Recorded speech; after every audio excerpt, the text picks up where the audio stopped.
Alors, je vais vous dessiner donc une fleur qui va devenir un fruit. Alors, tout d'abord la fleur, de l'extérieur vers l'intérieur. On va trouver comme pièce florale.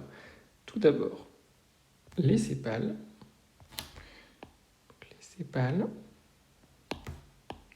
puis les pétales,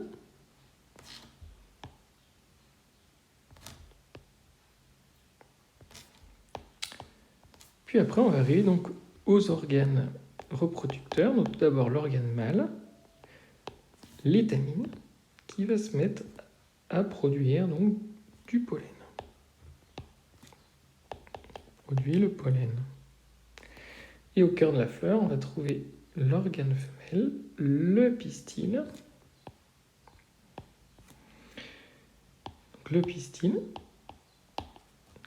qui contient à l'intérieur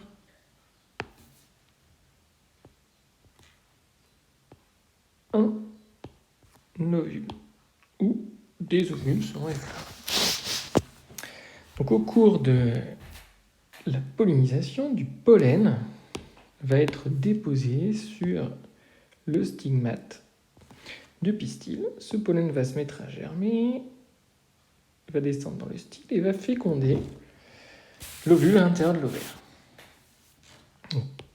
C'est ce qu'on appelle la fécondation.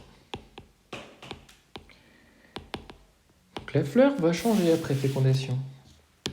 Certaines parties vont dégénérer. Et c'est le cas des sépales, des pétales et des étamines qui se mettent à faner et qui tombent. Ou on peut en trouver des restes.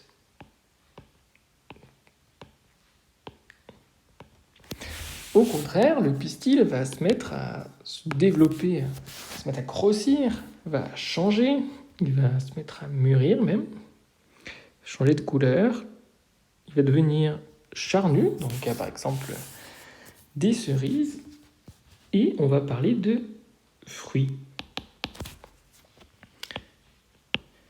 Donc au cours de cette étape, le pistil va se transformer en fruit.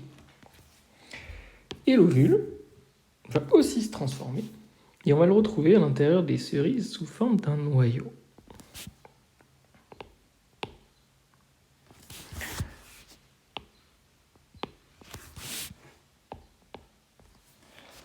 Donc c'est comme ça qu'on passe de la fleur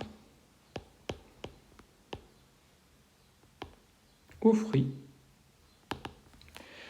avec l'exemple de la cerise par exemple, ou de la pêche, de l'abricot, etc.